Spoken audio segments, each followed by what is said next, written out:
សេចក្តីស្រឡាញ់របស់យើងចំពោះពួកបងប្អូនគឺជាផុសតាង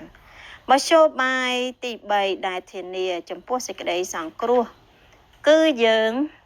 មានសេចក្តីស្រឡាញ់ដល់ពួកបងប្អូនប្រុសស្រីនៅក្នុងព្រះគ្រីស្ទនៅក្នុងយូហានខ្សែទី1ចំពុក3ខ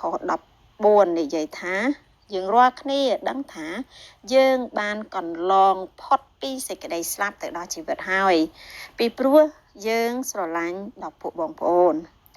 មនុស្សដែលបានសង្គ្រោះប្រកាសជាមានអារម្មណ៍ស្រឡាញ់ដល់ពួកបងប្អូនដទៃទៀតដែលបានសង្គ្រោះដែរអ្នកនឹងមានចិត្តចង់ប្រកបគ្នានឹង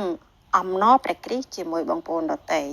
នេះជាលទ្ធផលស្វ័យប្រវត្តិនៃសេចក្តីសង្គ្រោះនិងជាសញ្ញាបញ្ជាក់យ៉ាងច្បាស់ថាអ្នកបានសង្គ្រោះ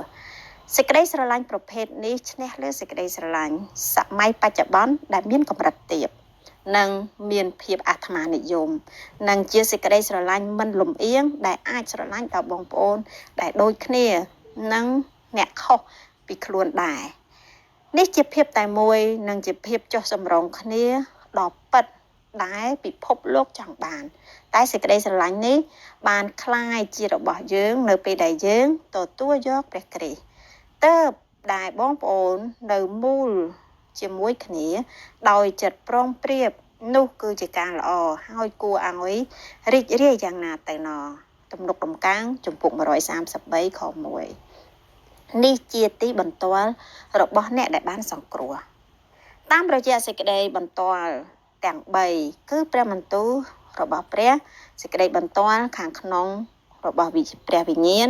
និងសេចក្តីស្រឡាញ់របស់យើងចំពោះពួកបងប្អូនធ្វើឲ្យយើងអាចដឹងនិងប្រកាសច្បាស់ថាយើងពិតជាបានសង្គ្រោះមែន